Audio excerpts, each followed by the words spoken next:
Bonsoir chers amis, bienvenue dans votre 350e émission du QCM. Et oui, c'est la 350e. Ça fait beaucoup, hein. Ça fait combien de candidats tout ça? Alors ça fait 9 candidats par mois, hein, et pas 12, hein, parce que les 3 candidats des 3 premières émissions se retrouvent dans la grande finale. Vous me suivez ou pas là? Bon, bref, ça fait beaucoup de candidats tout ça, on ne doit pas être loin des 1000. Et si c'était bientôt votre tour? En attendant, ce soir, on va jouer avec nos 3 candidats dans la foi et la bonne humeur. Et oui, toujours dans cette belle humeur sur ce plateau du quiz du Chrétien en marche. Ce soir, ces candidats, ils jouent pour ce cadeau. Le Relais du Pèlerin vous offre 2 nuits pour 2 personnes au sanctuaire marial de Rocamadour. Un dîner et une visite privée guidée par le recteur sont au programme de votre séjour. Mais avant de gagner ce cadeau et d'arriver au 1000e candidat, on a encore du chemin à faire. Alors, on y va, on se met en route pour les premiers pas.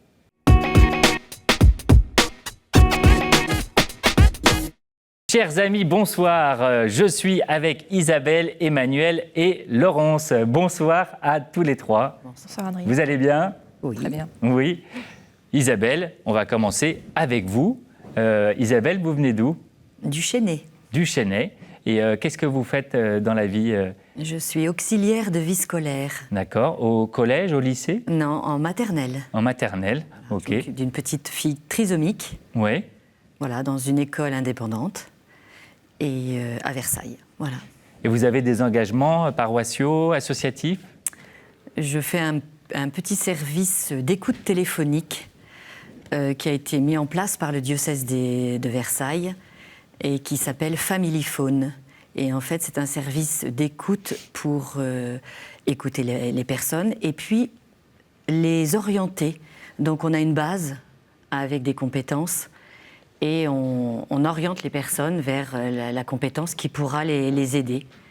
Voilà, donc j'ai 2 heures d'écoute par semaine, voilà, que je fais de mon domicile. Eh bien, merci pour ces gens, merci de les écouter et de les aider. Vous êtes tous derrière, du coup, Isabelle. Hein. Isabelle, on y va pour 2 minutes des premières questions. Top chrono. Qui a rédigé et donné les exercices spirituels? Est-ce Saint Ignace, Saint Dominique ou Saint Jean Bosco? Saint Ignace. Bravo, vous connaissez bien votre exercice. 1 point, Isabelle. Quelle est l'origine de la Palme de Cannes et de son festival? Est-ce les martyrs de l'Érins, la fête des rameaux ou la pharmacopée locale? La fête des rameaux? Non, c'était les martyrs de l'Érins. Hein. Ce sont 2 îles en face de Cannes et qui ont donné beaucoup de saints et de papes pour l'Église. Quelle fête juive commémore les événements du livre d'Esther? Est-ce Hanouka, Rosh Hashanah ou Purim? Le premier, Hanouka. Hanouka, non, c'était Purim. La réponse, c'est. Combien de temps Jésus est-il resté dans le désert? Est-ce 12 jours, 40 jours ou 100 jours? 40 jours. Et oui, bien sûr, 40 étant dans toute la Bible le chiffre de la préparation. Question 5. En quelle année le roi d'Angleterre, Henri VIII, commença-t-il à confisquer les biens des ordres religieux et dissoudre les monastères? Est-ce en 1268, en 1538 ou en 1728? 1728. Et non, c'était en 1538, hein, c'est le roi qui a fondé l'anglicanisme. Qu'est-ce qui inspire un théopneuste? Est-ce l'Esprit Saint, les entrailles de coq ou son épouse? L'Esprit Saint. Et oui, c'est l'Esprit Saint, c'était la réponse A, mais l'Esprit Saint peut parler à travers sa femme, hein, son épouse. Question 7. Pour quel motif les 191 ecclésiastiques de la prison des Carmes furent-ils massacrés un à un à la baïonnette en septembre 1792? Est-ce pour refus de serment, pour espionnage au profit du roi ou pour goinfrerie? Refus de serment. Refus de serment, absolument, oui. Ça vous fait 4 points, Isabelle. Le gong a retenti. Bravo, bravo à vous pour ces 4 premiers points. Emmanuel, bonsoir. Bonsoir. Vous allez bien? Je vais super bien. Emmanuel, vous nous venez de Belgique. C'est ça, oui. Où- Du pays flamand, Du pays flamand, d'accord. Et dans quelle ville? près de la ville de Bruges. D'accord. On connaît, voilà. Et vous travaillez en Belgique? Moi, je ne travaille plus. Eh oui. J'ai des tas d'activités, Oui. je ne cacherai pas, mais je ne travaille plus, donc je suis retraité depuis 2000, à peu près. Et alors, quelles sont vos nombreuses activités? Mais écoutez, qu'est-ce que je placerais? Je devrais placer Jésus, mais ce n'est pas tellement le cas. C'est d'abord les mots croisés, Oui. le Scrabble, le bridge, la lecture, le cinéma. Je pense que j'en oublie un peu. J'imagine Voilà. que vous en avez encore plein d'autres. Tout ça vous fait du coup beaucoup de culture, si vous voulez bien. Moi, mon jardin, en tout cas. Ouais. Eh bien, on y va pour ces premières questions, D'accord. Emmanuel, pour 2 minutes. Top chrono. Comment appelait-on la bête que vainquit Saint-Véran à Fontaine de Vaucluse? Est-ce la coulebre, l'émile-combe ou la trossobre? La couleuvre. Là, pardon? La couleuvre. La coulebre, c'est Oui, la coulebre, la couleuvre. absolument, c'est une première bonne réponse. Vous avez terrassé cette question, Emmanuel. Qui sont les homicides de la parabole? Des lévites, des médecins ou des vignerons? Vigneron. Les vignerons, oui. Rien à voir avec la trossobre juste avant. Qu'est-ce que l'hésychasme? Une personne, Dieu union de 3 hésychasmes, une figure de style en grec ou une contemplation pour obtenir paix intérieure? Une figure de style en grec. Non, c'était la contemplation pour obtenir paix intérieure. Dans quel livre biblique Matthias est-il appelé à remplacer Judas parmi les apôtres? Est-ce l'Exode, l'Acte des apôtres ou Jonas? Les actes des apôtres. Les Actes des apôtres, bien sûr, c'est le sort qui a désigné Matthias. Que signifie le mot Aïd que l'on retrouve dans Aïd el-Kébir ou Aïd el-Fitr? Est-ce la soumission, le mouton ou la fête? Soumission. La soumission. Et non, c'était la fête. Que réclame Isaac, mourant à son fils Ésaü avant de mourir et de le bénir? Est-ce des lentilles, du gibier ou des raisins?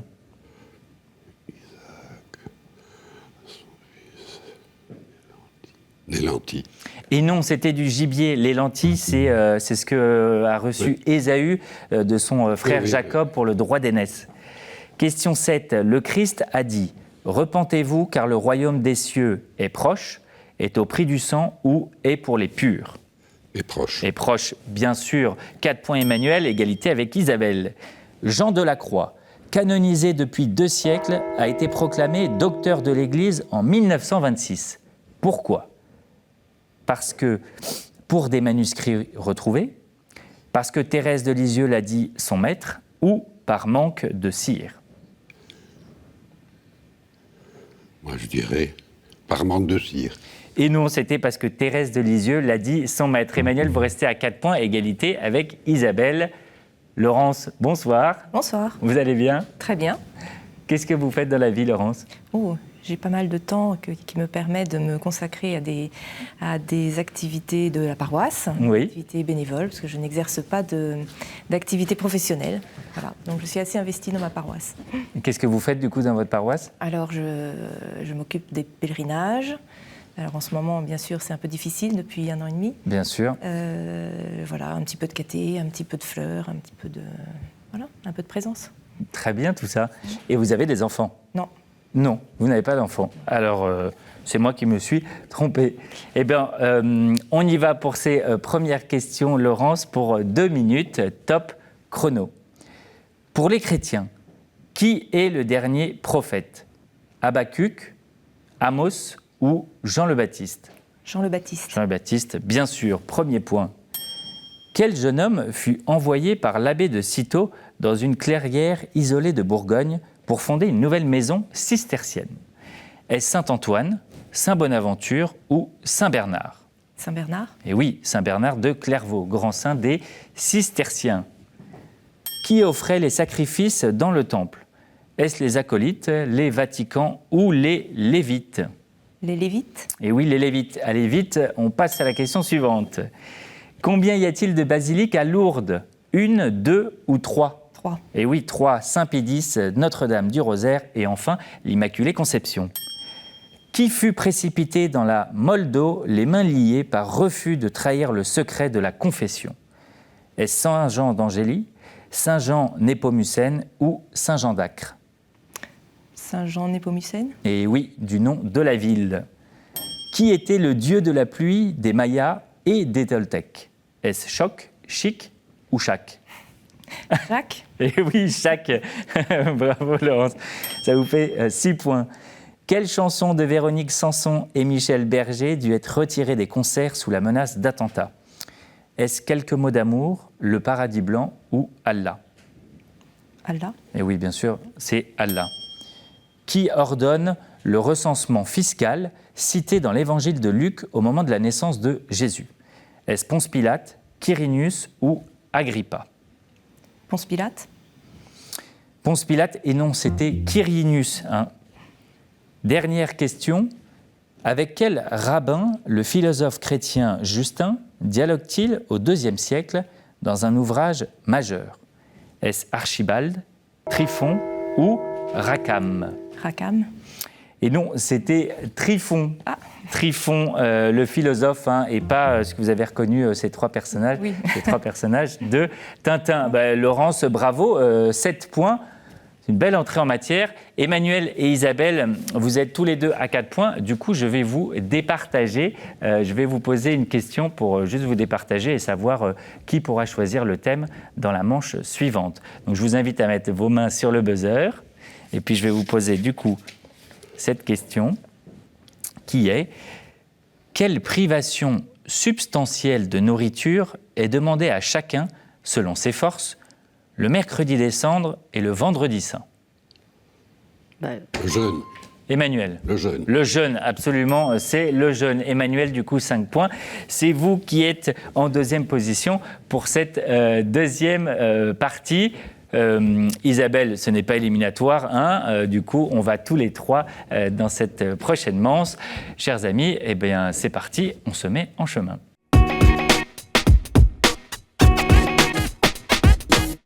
Chers amis, je suis avec Isabelle, Emmanuel et Laurence pour cette deuxième manche. Alors Laurence, je vais vous inviter à me choisir 2 thèmes parmi ceux que je vais annoncer, et Emmanuel, vous pourrez m'en choisir un. Chers amis, vous les connaissez bien, ces thèmes: saints et témoins de la foi, la Bible, l'Église et son histoire, liturgie, sacrements et prières, art, culture et foi, et enfin les questions providentielles. Laurence. Alors, je vais choisir l'Église et son histoire. Oui. Et art, culture et foi. Et art, culture et foi. Très bien. Et Emmanuel? On va choisir question providentielle. Question providentielle. Très bien. Merci pour ce choix de ces thèmes. Je vous invite du coup à mettre les mains sur les buzzers. Les chiffres reviennent à 0. Et on y va pour cette première question. L'Église et son histoire. Le mot que vous cherchez est emprunté aux institutions de la Rome antique. Je me suis constitué lentement au long de l'histoire. Je comprends des préfets, des secrétaires, des présidents, des membres, des minutanti. Oui, Emmanuel? Le Sénat? Non, ce n'est pas le Sénat. Je continue. Ils furent longtemps presque tous italiens, mais depuis Paul VI, Isabelle. Le Vatican. Le Vatican, non, ce n'est pas non plus le Vatican. Du coup, Laurence, vous êtes seule sur cette question, parce que Isabelle et Emmanuel ont déjà répondu. Vous pouvez, bien sûr, attendre la fin de cette question. Ils furent longtemps presque tous italiens, mais depuis Paul VI, ils viennent du monde entier, comme les informations qu'ils rassemblent. Le pape François a prononcé en décembre 2014 un discours très dur contre les maladies qui me rongent. Oui. La Curie. La Curie, absolument, c'est ça, Laurence. 1 point, bravo. Vous n'avez pas attendu la fin, vous avez quand même pris bravo. 1 point pour Laurence. On continue. Art, culture et foi. Je n'ai composé qu'un oratorio, mais il s'agit du magnifique Christ au Mont des Oliviers en 1801. J'ai aussi composé 2 messes, la messe en ut majeur, opus 86 en 1807, et surtout la Missa Solemnis en ré majeur. Isabelle. Mozart. Mozart. Non, ce n'est pas Mozart. Et surtout la Missa Solemnis en ré majeur, opus 123, l'un des édifices de musique vocale religieuse les plus importants jamais créés. J'ai toujours été croyant, sans être un pratiquant assidu, mais ma ferveur chrétienne s'est beaucoup accrue au sortir d'années difficiles, marquées par le désamour des Viennois et par ma surdité, ainsi qu'en témoignent les nombreuses citations de caractère religieux que je recopiais dans ces cahiers. Emmanuel. Beethoven. Beethoven, bien sûr, Ludwig van Beethoven. Emmanuel, vous marquez 1 point. Question providentielle. L'écriture hiéroglyphique égyptienne me représente comme un vase. Selon Pascal, les grandes pensées viennent de moi. En Inde, je suis la demeure de Brahma et dans l'islam, le trône de Dieu. Je suis dans le christianisme ce centre de la personnalité vers lequel me mène la démarche spirituelle et donc le lieu où Dieu m'attend. Isabelle. L'âme? Non, ce n'est pas l'âme. La Bible m'emploie une dizaine de fois pour parler de l'organe corporel, mais 1 millier de fois dans le sens Laurence. Le cœur? Le cœur, oui, c'est le cœur. Laurence, vous marquez 2 points. Je finis la question. La Bible m'emploie une dizaine de fois pour parler de l'organe corporel, mais 1 millier de fois dans le sens métaphorique de la mémoire, de l'imagination, de l'intelligence et de la volonté. Je suis souvent de pierre, mais Dieu me fera chair, le cœur. L'Église et son histoire. Le mot que vous cherchez fut, au Moyen-Âge, un titre accordé aux rois, princes et grands seigneurs. Plus tard, employé de manière absolue, il désignait le dauphin. On l'employait aussi pour les titulaires d'un office important dans l'administration ou les armées. Monseigneur? Et oui, Monseigneur, absolument, Laurence. Laurence, 3 points. On a commencé à l'employer pour les évêques qu'au milieu du XVIIIe siècle. Aujourd'hui, le titre est également porté par des prêtres, faits membres de la famille pontificale, c'est-à-dire honorés par le pape. Ils peuvent être chapelains de sa sainteté, prélats d'honneur ou protonotaires apostoliques. C'est Monseigneur. On continue avec une question art, culture et foi. Je fus un des acteurs préférés des Français et un catholique pratiquant. En 1962, dans Tartarin de Tarascon, j'incarnais brièvement un curé qui regonfle le pneu de son vélo. Emmanuel. Je voulais dire Don Camillo, mais c'est... Non, c'est pas Don Camillo, Emmanuel. C'était pas Don Camillo. Un curé qui regonfle le pneu de son vélomoteur, donc. En 1963, je chantais « Mon Dieu, mon Dieu, mon Dieu », dans votre immense sagesse, immense ferveur, faites donc pleuvoir sans cesse, au fond de nos cœurs, des torrents de tendresse. La même année, je pris sur moi pour pilier les églises dans le film de Jean-Pierre Mocky, appelé « Un drôle de paroissien ». C'est pas Fernandel? Isabelle, non, ce n'est pas Fernandel. Laurence? Louis de Funès? Et non plus, ce n'est pas Louis de Funès. Et non, c'était Bourvil, André Rimbourg. Eh bien, c'est pas grave, on continue avec une question providentielle. Mon histoire religieuse est riche et tourmentée. Elle comprend des conquêtes et une reconquête, des mystiques réformateurs et des fondateurs d'ordres. Aujourd'hui, 77% de mon peuple se déclare catholique, même si 53% disent n'aller que très rarement à la messe. L'Église bénéficie d'un statut concordataire rénové en 1979 au moment du passage à la démocratie et voilà. L'Espagne? L'Espagne, oui, c'était le pays, l'Espagne qu'on cherchait. Eh bien, Laurence et Emmanuel, bravo, vous êtes qualifiés pour le sprint final. Je finis quand même de lire la question. C'était l'Église bénéficie d'un statut concordataire rénové en 1979 au moment du passage à la démocratie et elle reste très présente dans la vie sociale. 2 mouvements religieux sont nés sur mon sol au XXe siècle, dont le chemin néocatéchuménal, qui propose une catéchèse baptismale, et il prie au rythme des guitares, ainsi que l'opus Dei.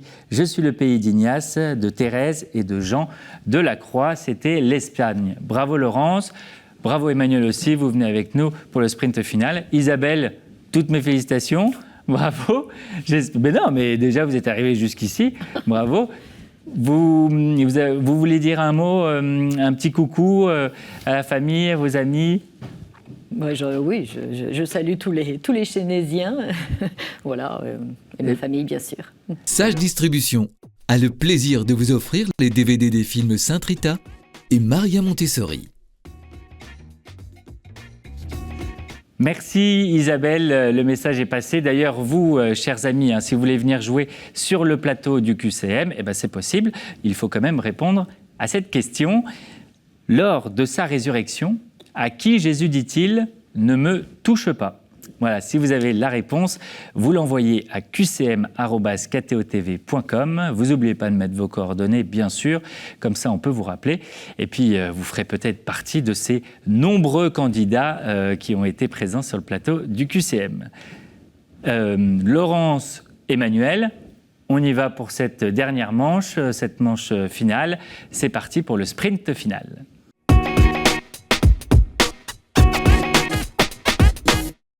Et chers amis, je suis avec Emmanuel et Laurence pour ce sprint final. Voici les thèmes de cette fameuse manche. Laurence, du coup, c'est vous qui avez gagné celle d'avant, je vous invite à me donner un chiffre entre 1 et 10. 7. 7, 2, 3, 4, 5, 6 et 7. Et ce sera les ovins et caprins. Voilà ce thème pour cette finale de cette deuxième émission du mois d'octobre, les ovins et caprins. On y va pour cette question, les mains sur le buzzer. Vous êtes prêts ? Première question. Dans quel pays le Seigneur dit-il à Moïse et à Aaron de faire rôtir un agneau par famille et d'asperger de son sang le montant... Oui, Laurence ? L'Égypte ? Oui, c'est bien Égypte. On cherchait l'Égypte. C'était asperger de son sang le montant des portes. Deuxième question. Qui prit un bélier et l'offrit en holocauste à la place de son fils en Genèse... Oui, Laurence ? Abraham. Abraham, absolument. En Genèse, chapitre 22, c'est Abraham. 2 points pour Laurence. Qui désigna Jésus comme l'agneau de Dieu ? Emmanuel. Jean-Baptiste. Jean-Baptiste, absolument. Où Jésus trouva-t-il installés les marchands de bœufs, de brebis et de colombes ? Au temple. Emmanuel, dans le temple, absolument. Les marchands de bœufs, de brebis et de colombes et les changeurs dans le temple. Selon Isaïe, quand sortira le rameau de la souche de Jessé, quel prédateur habitera avec l'agneau ?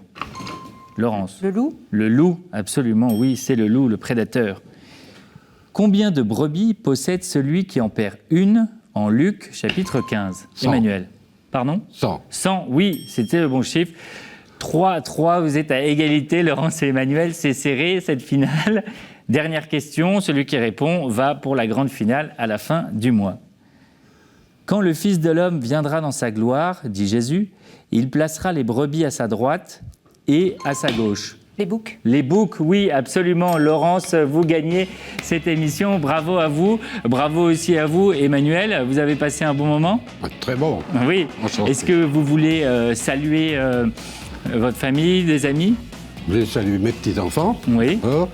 Et puis ma vieille amie André, qui a eu 100 ans et que peu de personnes vont encore voir, alors qu'elle est en pleine santé mentale, en tout cas. Eh ben, on la salue aussi. En tout cas, merci Emmanuel. Vous ne repartez pas les mains vides. Emmanuel, vous avez un cadeau, regardez. Monsieur, la maison Laodaté a le plaisir de vous offrir cette croix en argent massif, symbole du lien entre Dieu et les hommes. Encore bravo à tous les deux, bravo Emmanuel. Laurence, vous voulez dire aussi un petit mot Un petit bonjour à ma famille, mes amis, la paroisse et les hospitaliers de Lourdes. Allez, le message est passé. Bravo Laurence, on se retrouve du coup à la fin du mois pour la grande finale. Nous, on se retrouve la semaine prochaine pour la 3e émission du mois d'octobre. En attendant, vous pouvez bien sûr regarder toutes les émissions précédentes sur le site internet www.ktotv.com. Eh bien, il me reste à vous souhaiter une très belle soirée, un bon week-end et à la semaine prochaine. Bye bye.